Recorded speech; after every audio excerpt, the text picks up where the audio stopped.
The night before the bar exam, our suite's golden boy turned off every single alarm in the building and unplugged the main hallway emergency buzzer. I just wanted everyone to wake up naturally, Toby murmured, his voice trembling with gentle innocence. Toby doesn't want anyone starting the most important day of their lives with an elevated heart rate. Truly capable people don't need a buzzer to save them. In my past life, I had woken up in the middle of the night to review my criminal law outlines. Sensing the eerie silence, I had run door to door, banging on every frame in the pre-law wing to wake everyone up. Everyone made it to the exam center on time, but because Toby's stress-free initiative had failed so spectacularly, the housing dean called him in for a disciplinary meeting. He fled to the rooftop in tears, where the sudden winter cold triggered a massive asthma attack. He died alone in the freezing wind. Later, the rest of our cohort passed the bar and secured lucrative associate positions at top-tier firms. On the night of our post-grad farewell dinner, they lured me into a rented penthouse and locked me out on the balcony. Rachel, the mentor I'd looked up to since my first year of law school, stood behind the double-paned glass, watching calmly as I fell to my knees, shivering and begging for mercy. If you hadn't insisted on playing the hero, Toby wouldn't have run up to that roof, she said, her voice muffled by the glass. What's the big deal with sleeping in 30 minutes? Anyone can write those essays. You think we're incompetent like you? Since you love waking people up so much, stay awake and freeze. Now, reborn to that very night, looking at my disabled phone screen, I silently slipped my backup mechanical watch into the inner lining of my jacket. This time, I was going to let these naturally rested geniuses see if they could even get past the test center gates. I only wanted everyone to get a decent night's sleep. Toby stood in the center of our common room, clutching a clear plastic storage bin to his chest. His eyes were rimmed with red, making him look fragile and terribly young. Inside the bin lay 3 smartphones. Their screens were entirely blank. The carefully calibrated alarms we had set for 6 o'clock, 6:10, and 6:20 a.m. had been systematically toggled off, leaving the schedules as clean as if they had never existed. The exam is tomorrow, and everyone has worked so hard this past year, Toby said, sniffing softly. Toby doesn't want you all starting the morning with a heart-pounding alarm. Waking up naturally is the best gift we can give our bodies. As soon as the words left his mouth, a light laugh rippled through the room. Toby's right. Honestly, the sound of my alarm makes me want to throw up lately, Tyler Yates said, leaning against the doorframe. It's just the essay portion tomorrow morning anyway. A few minutes of sleep isn't going to make or break our scores. Some people just treat this exam like a matter of life or death, forcing everyone else to drown in their toxic grind culture. Brandon Higgins threw the last comment directly at me. I stood by my desk, looking down at my silenced phone. A cold sensation crept up from my fingertips, followed by a sharp, stinging pain in my palm. I had pinched myself. Hard. It hurt. I was back. I had returned to the night before the bar exam, the exact moment Toby launched his natural wake-up initiative. Toby was the golden boy of our pre-law housing suite. He was soft-spoken, spoke with a delicate cadence, and frequently referred to himself in the third person. When we first moved in, a few people in our group chat had complained that he was acting childish, but within a month, he had everyone wrapped around his finger. When he complained that studying was too exhausting, the suite went for walks around the track with him. When he said practice exams were suffocating, they traded mock trials for boba runs. When he declared that a legal career shouldn't just be about scores, the entire floor began chanting his slogan, reject the toxic grind. Even Rachel was no exception. She was an upperclassman I'd known since my freshman year, the person I had trusted most. We had spent years sharing library tables, compiling study guides, and dreaming of making it to the big firms in Manhattan. But once Toby arrived, her attitude toward me grew ice cold. She told me I was clinical. She told me I was boring. She said I carried an exhausting, suffocating anxiety wherever I went. In my previous life, when I woke up past midnight to memorize constitutional law precedents, I realized the hallway buzzer had been silenced and all our phones were dead. Panicked, I woke up my roommates and ran through 3 floors of pre-law housing, knocking on every door. Even the classmates who had mocked me and excluded me from their study groups were dragged out of bed by my warnings. They all made it to the exam, but Toby was severely reprimanded by the housing dean for tampering with communal property and disabling other students' alarms. He wept, claiming no one understood his healing intentions. That night, he ran to the roof to clear his head. A sudden cold front swept through the city, and his asthma flared up. By the time they found him, he had stopped breathing. Most of our classmates went on to pass the bar and secure prestigious clerkships, but they didn't thank me. On the night of our graduation send-off, they got me drunk and dragged me onto the balcony of a short-term rental. The winter wind cut through my clothes like a blade. I beat my fists against the glass, crying out for them to open the door. Rachel stood inside, holding a warm mug of tea, her expression detached. If you hadn't insisted on waking everyone up, Toby wouldn't have been pushed to the edge, she said. You saved our careers, but you killed him. Daniel, a person like you deserves to be alone forever. As my consciousness slipped away in the freezing dark, I could still hear their laughter drifting through the glass. Isn't he the one who always wants to stay sharp and alert? Let him stay alert out there. The phantom chill of that night still clung to my bones. In this life, I would not be anyone's alarm clock. I lowered my gaze, keeping my voice entirely flat. I'm sorry, I overreacted. The laughter in the room died down. Toby looked at me with wide, watery eyes. I stepped forward, picked up my phone, and voluntarily toggled off my last backup alarm before placing it into his plastic bin. Toby is right, I said. The bar exam isn't a prison sentence. Sleep is more important. If we wake up naturally tomorrow, our minds will probably be sharper. After a brief, stunned silence, Tyler let out a dry smirk. Well, look who finally crawled out of his shell. Always acting like he's the only one actually working in this suite. The grindlord finally saw the light. Toby immediately waved his hands, tears pooling in his eyes again. Don't talk about Daniel like that, guys. He's just stressed. Toby understands him. Everyone handles pressure differently. We need to be supportive. The more Toby defended me, the more disgusted the others looked. as if I were a rigid, unfeeling machine that didn't deserve his kindness. I didn't argue. I simply went back to my desk and began carefully placing my admission ticket, photo ID, black pens, and erasers into a clear Ziploc bag. Tomorrow morning, the first session of the essay exam would begin at 8:30 a.m. No candidate would be admitted more than 15 minutes after the start of the exam. That was the rule, and it was the fate they were choosing to ignore. As I prepared to slip the Ziploc bag into my backpack, a hand clamped down on my wrist. Rachel had stepped up behind me, her eyes cold and suspicious. "What are you planning, Daniel? I've known you for years. I know exactly how your mind works. You're playing along now. But the second we go to sleep, you're going to set a secret alarm and go warning every room on the hall, aren't you?" The air in the room instantly stiffened. Several pairs of eyes locked onto me, heavy with suspicion. Rachel reached down to snatch my phone from the bin. I took a step back, blocking her. "That's my property." She let out a harsh laugh. "Your property? When you were using it to disrupt the entire floor in the middle of the night, did you think about our peace of mind?" She grabbed my shoulder, using her weight to pry the device from my hand. I instinctively tried to pull back, but Tyler immediately stepped between us. "What's your problem? Got something to hide?" "Toby is trying to help everyone decompress, and you're determined to ruin the vibe." Brandon rolled his eyes. "Don't let him keep it. He'll definitely set a silent alarm. People like him always say one thing and do another." Rachel swiped my finger across the screen to unlock it. She knew my passcode from our sophomore year when I had a high fever and she had ordered food for me. Back then, I thought that level of access meant we were close. Now, it just made my stomach turn. She tapped into my notes app, reading my exam day schedule aloud in a mocking tone. Subway transfer to bus, backup Uber route, walking navigation screenshot. She shook her head, laughing. "Daniel, is this a joke? It's a standardized test, not an evacuation plan." Toby murmured softly. "Rachel, don't be mean. Maybe he just needs to feel secure." Rachel's expression hardened. "He doesn't need security, Toby. He needs control. He wants everyone else to feel as miserable and anxious as he is." Right in front of my face, she deleted the navigation screenshots. Then she tossed my phone back into the plastic bin. "Your phone stays locked up tonight with the rest. Tomorrow, when we all wake up naturally, we'll get our things together." I reached for my Ziploc bag, but Rachel snatched my admission ticket from inside it. "I'll keep this too." My expression finally fractured. "Rachel, give that back." She arched an eyebrow. "What are you scared of? We're all leaving together tomorrow. It's not like I'm going to burn it. Unless, of course, you never had any intention of waiting for us to wake up." Toby bit his lip, looking deeply wounded by my defensiveness. "Daniel, Toby is really just trying to help you. Why do you have to assume we have bad intentions?" I stared at the paper in Rachel's hand, forcing my heart rate down. In my past life, I had cared too much about being misunderstood, which allowed them to drag me into their emotional traps. This time, I wouldn't trade my future for my pride. I softened my tone. "Fine, keep it. Just remember to give it to me tomorrow morning." Rachel blinked, clearly surprised by how quickly I had backed down. Then, the condescension in her eyes deepened. "See? That wasn't so hard. If you let go of your need to control everything, people wouldn't find you so exhausting." Tyler, emboldened by her victory, began rummaging through my desk. "Hey, he's got a small desk clock here, and look at this stupid countdown calendar. It's depressing just looking at it." With a sudden sweep of his arm, he knocked my study materials, prep books, and handwritten flashcards off the desk. They scattered across the floor. A thick, hand-bound binder slammed against the floorboard, its spine splitting open. It was my criminal law outline, 4 months of meticulous analysis and case briefs, every page covered in color-coded annotations. Brandon picked it up, flipping through a few pages with a sneer. "With this much material, half of it probably won't even be on the exam. Some people just love to perform effort to make themselves feel important." He held the binder directly over the trash can. I looked up, meeting his eyes. Brandon hesitated for a fraction of a second, then shoved it down into the bin with an arrogant smirk. "What? You think you're going to read this garbage tomorrow morning before the test?" Toby quickly grabbed his arm. "Don't throw it away, Brandon." Toby wanted us to rest, not bully Daniel. He turned his soft, dull-like eyes back to me. "But seriously, Daniel, don't study tonight. Every time Toby sees you turning pages, Toby feels completely useless, like nothing I do can help you relax." It was the same emotional blackmail he always used. Because his feelings were fragile, everyone had to adjust. Because he was sad, my hard work was redefined as a personal attack against him. Rachel stuffed my admission ticket into her coat pocket, looking down at me. "No studying after midnight. Anyone caught sneaking a peek at their notes is showing zero respect for Toby."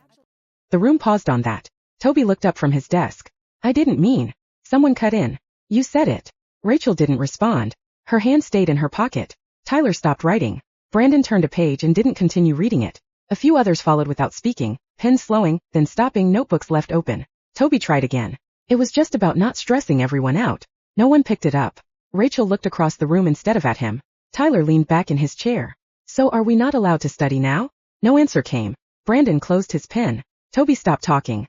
Rachel's fingers stayed on the ticket in her pocket. No one moved back to their work. Rachel broke the silence first. "Everyone agreed before. Don't start making this into something else." Tyler frowned. "I agreed to turning off the alarms." He looked around the room. "I don't remember agreeing that nobody was allowed to study." Nobody answered him. Brandon glanced at the stack of books lying beside the trash can. "Neither did I." Rachel's expression stiffened. "You're missing the point." "No," Tyler said. "I think we finally got to it." Toby lowered his head. "I wasn't trying to stop anyone." His voice grew quieter. "I just thought if everyone rested together." He didn't finish. A girl across the room slowly reached for the outline she had left closed beside her chair. Rachel noticed immediately. "What are you doing?" She froze. "Nothing." "Leave it." The girl looked from Rachel to Toby. Then without a word she let go. The room became quiet again. Not because everyone agreed. Because nobody wanted to be the first person to disagree. Nobody said another word. Rachel took my admission ticket and the box of phones back to her room. Before leaving she looked at everyone once. Lights out. Nobody studies tonight. No one objected. Not because they agreed. Because Toby was already crying again. The lights went out one by one. I lay on my bed with my eyes open. The mechanical watch hidden inside my jacket ticked steadily against my chest. 5:40. 5:50. 6 o'clock. 6:10. No alarms. No hallway buzzer. No pounding on doors. The building remained silent. I closed my eyes. A scream shattered the hallway. Someone slammed into a door. What time is it? My phone, why isn't it on? Rachel. Rachel. Footsteps exploded through the corridor. Doors flew open one after another. What? We overslept. The exam. It's 7:40. The buses. My admission ticket. The entire floor erupted. Students rushed into the hallway half-dressed, tripping over backpacks and shoes. Someone burst into tears before even checking the time. Rachel stumbled out of her room, still clutching my admission ticket. Her face went completely white. Toby. Toby stood frozen in his doorway. Toby thought. No one listened. The first shove came from somewhere in the crowd. Then another. Move. My phone. Where are the phones? The box. The plastic storage bin hit the floor. Phones scattered across the hallway. Everyone lunged at once. The plastic storage bin hit the floor. Phones scattered across the hallway. Everyone lunged at once. I can't find mine. Move. That's my phone. Who took my charger? Someone fell hard enough to knock over the shoe rack. Backpacks, notebooks and coats spilled across the hallway. A crack screen lit up. 7:43 a.m. The corridor froze. The first exam started at 8. The testing center was nearly 40 minutes away. Rachel snatched up the nearest phone with shaking hands. My admission ticket. She stopped. It wasn't hers. She threw it aside and grabbed another. Where's mine? My wallet. My ID. My keys. The hallway dissolved into shouting. Toby stood in the middle of it, his lips trembling. Toby didn't know. No one answered him. Tyler ripped open the front door. The elevator. The display read 18. Someone slammed the call button over and over. It takes forever. We'll use the stairs. Dozens of footsteps thundered into the stairwell. By the third floor people were already pushing. Someone missed a step and crashed into the railing. Watch where you're going. You pushed me. You were blocking the way. Rachel finally reached the lobby, breathing so hard she could barely speak. Taxi. Every rideshare app showed the same message. No drivers available. The buses they had planned to take had already left. A student burst into tears. What do we do? Nobody had an answer.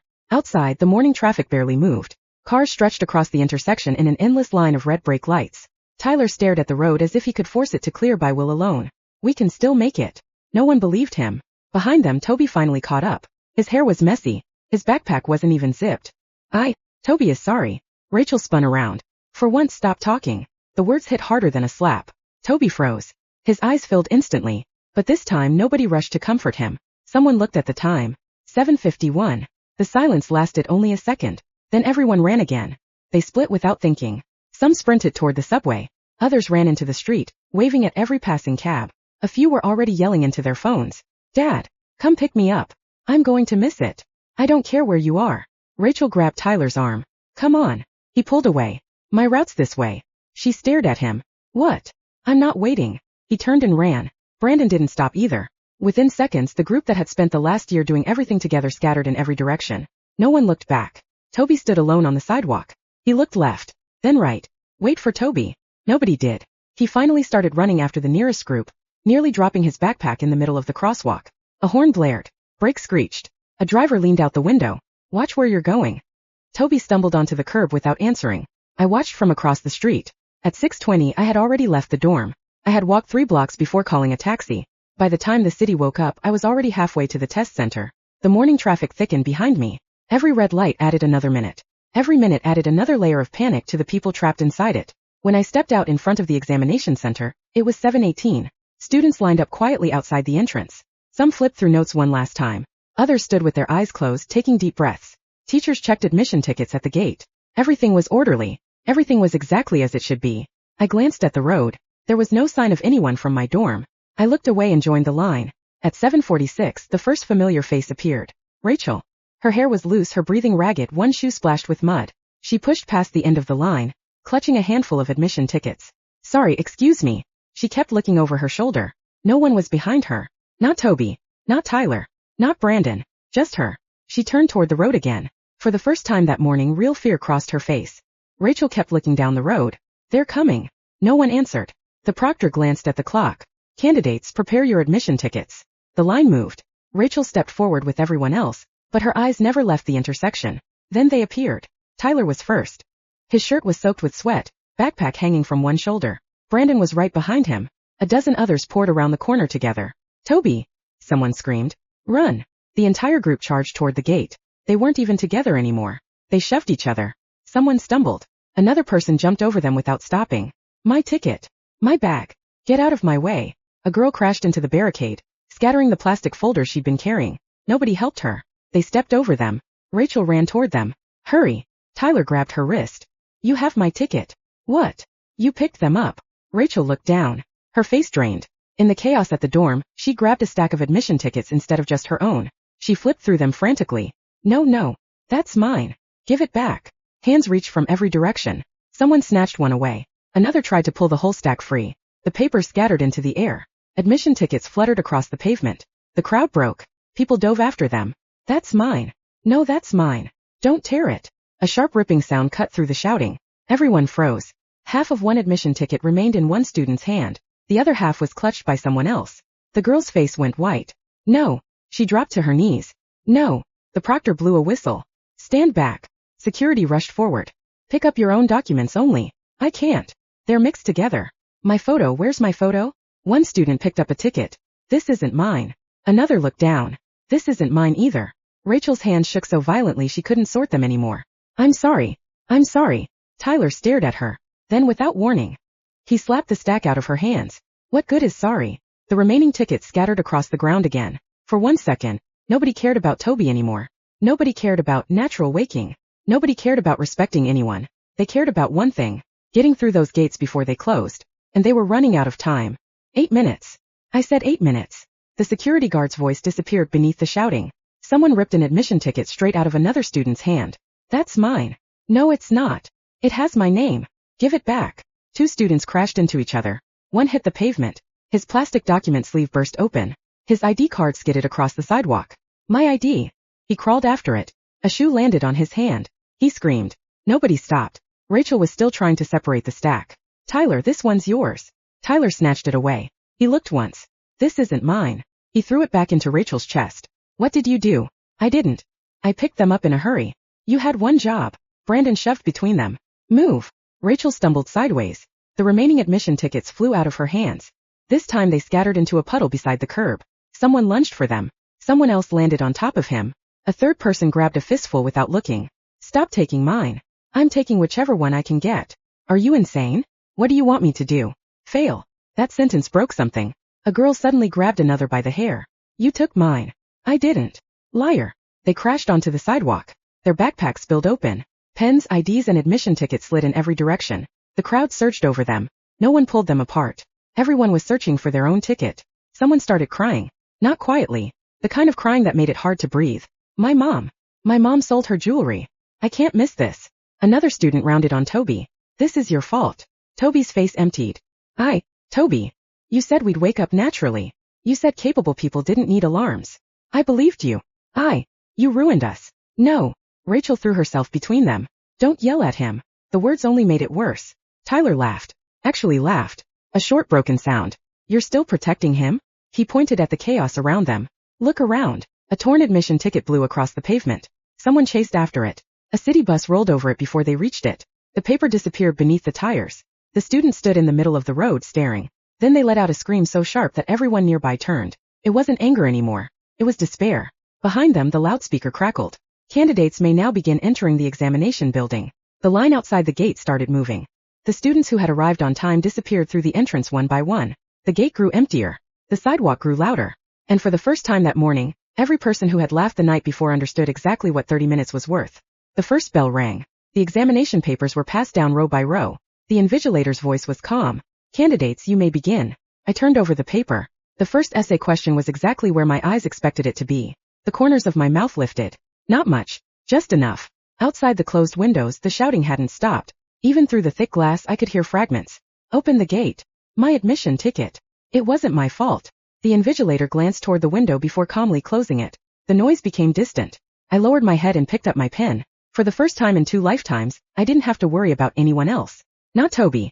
Not Rachel. Not the classmates who had mocked me. Not the people who had called me controlling. They had made their choice. I was simply taking my exam. Outside, someone was still screaming. Inside, only the sound of pens moving across paper remained. I smiled. Then I wrote the first sentence of my answer. Outside the examination building, the shouting only grew louder. The gate's not closed yet. We're here. We're here. A security guard stepped forward, holding out both arms. Admission ticket. Rachel shoved hers over with trembling hands. The guard checked it, then looked past her. The rest. They're coming. They need to be here before I can check them. They're right there. She pointed toward the road. Tyler and Brandon were dragging Toby across the sidewalk. He had stopped running halfway there. Whether from exhaustion or shock, no one cared anymore. Hurry. We're trying. The loudspeaker crackled. Candidates, please proceed to your assigned examination rooms. Entry will close in 15 minutes. Those words hit the group like a bucket of ice water. Brandon suddenly threw Toby's arm off his shoulder. You run yourself. Toby stumbled. Toby can't breathe. Then stay here. Brandon took off without another glance. Rachel froze. She looked at Toby, then at the gate, then back at Toby. For one terrible second, everyone saw the calculation on her face. She chose the gate. Toby, I'll come back. She ran. Toby reached after her. Rachel. She never looked back. Tyler saw it happen. A hollow laugh escaped him. So much for family. He sprinted past Toby without slowing down. One after another they abandoned him. The same people who had spent a year telling him he was the heart of the group. The same people who had defended every tear. The same people who had called anyone who disagreed with him cruel. Now every second mattered. And Toby wasn't worth losing one. He stood alone on the sidewalk. His chest rose faster and faster. His inhaler. He reached into one pocket. Nothing. The other. Nothing. His backpack. His hand shook so badly he couldn't open the zipper.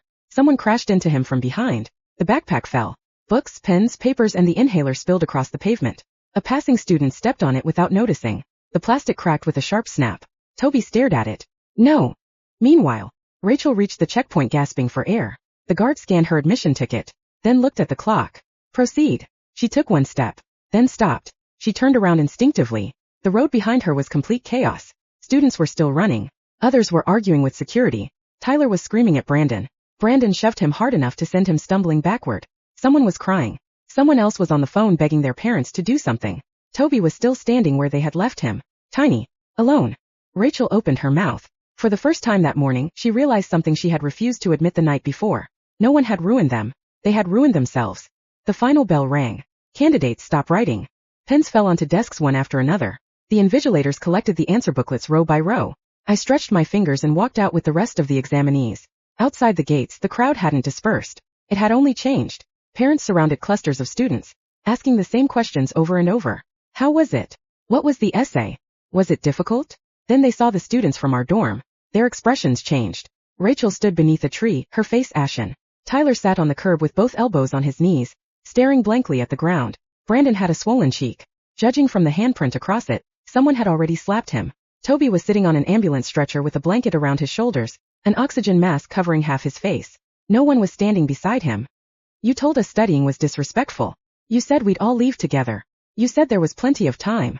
Every sentence landed harder than the last. Rachel shook her head. I didn't force anyone. No.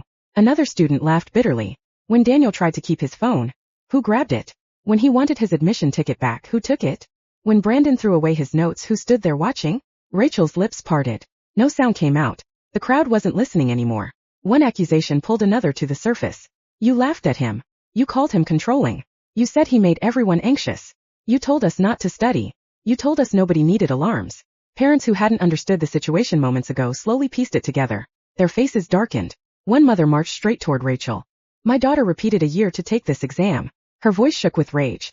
Who gave you the right to decide she didn't need an alarm? Rachel instinctively stepped back. I was only trying to. The slap echoed across the entrance. No one spoke. Rachel stood frozen, one hand pressed against her face. Tears finally spilled from her eyes. But this time, nobody rushed over to comfort her. A few seconds later the silence broke. It wasn't with shouting. It was with phones. One after another parents started making calls. Hello? The school. No, don't hang up. I want to report what happened at the dorm last night. Another parent raised a phone toward Rachel. Say it again. What? Tell everyone why you took their phones. Rachel instinctively turned her face away.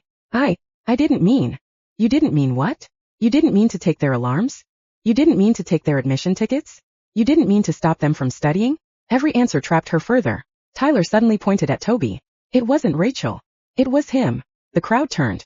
Toby slowly lowered the oxygen mask. His lips trembled. Toby only wanted. You wanted what? The father who had spoken earlier stepped forward. My son missed the biggest exam of his life because of you. You said people should wake up naturally. You said alarms were unhealthy. You said capable people didn't need them. Toby never forced anyone. His voice was barely audible. Rachel stared at him. For a split second she actually looked relieved. Until Brandon laughed. A dry, ugly laugh. Didn't force anyone? He looked straight at Rachel. You kept Daniel's admission ticket. You told everyone studying was disrespectful. You called him controlling. Then he looked at Toby. And every time somebody disagreed with you, you cried. No one interrupted him. You never had to tell us what to do. You just cried. And somebody else did it for you. The words hung over the crowd. Several students lowered their heads. Because they remembered. Every time Toby looked hurt, someone else had stepped forward. Someone else had argued. Someone else had pressured the rest. Toby had almost never ordered anyone to do anything. He had only needed to look wounded. Rachel's shoulders shook. I was protecting him. No. Tyler cut her off. You were protecting the version of yourself that felt like a good person. He looked around at everyone. And we all were. No one argued.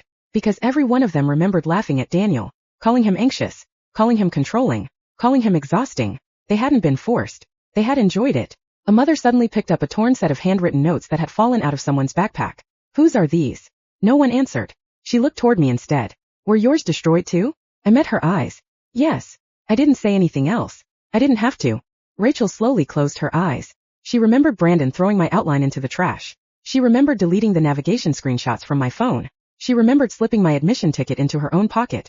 She remembered every chance I'd given her to stop. And every time she had chosen Toby. Her knees gave way. She sank onto the pavement without making a sound.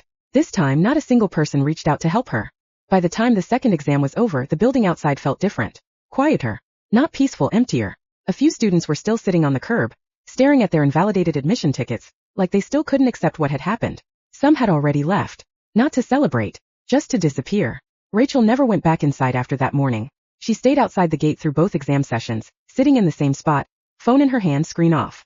Every call she made ended the same way. No appeals accepted. No replacements issued in time. Tyler didn't speak to anyone after the first paper. He walked out early from the second exam room, handed in a blank booklet, and left without looking back. Brandon didn't even show up for the afternoon session. Toby attended the second exam. He wrote for 10 minutes, then stopped. He sat there the rest of the time, staring at the paper until the invigilator collected it. No one asked him anything afterward. There was nothing left to say. When results day came, the difference was absolute. The dorm group that once filled every conversation about top law firms and prestige tracks didn't get invitations to any interviews. Most of their papers were marked incomplete or invalid due to exam violations, missing identification checks, or failure to properly register under disrupted conditions. Some were recorded as 0 in core subjects due to rule breaches during administration. The official notice didn't use emotional language. Didn't need to. It simply ended their path forward. One by one, they received rejection letters they couldn't appeal. Not because they were incapable. Because they never made it to the system that evaluates capability.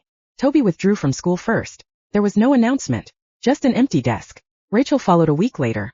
Tyler stopped answering messages. Brandon changed schools twice in 1 year before dropping out completely. The group that once laughed the loudest stopped being a group at all. They didn't fall together. They scattered. That was worse. I received my results alone. The number sat on the paper like it had been waiting for me. No celebration from anyone in that building mattered anymore. Because for the first time I didn't have to explain my score to people who would try to turn it into something else. Months later I left for university. The campus was far from the city I had spent 2 lives in. Different air. Different noise. No dorm meetings about collective decisions. No one taking my phone for the group. No one calling my ambition anxiety. Sometimes I still thought about that morning.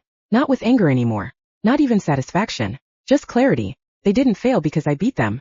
They failed because they stopped acting like individuals long before the exam began. I just didn't join them. And this time when I woke up early for my first lecture,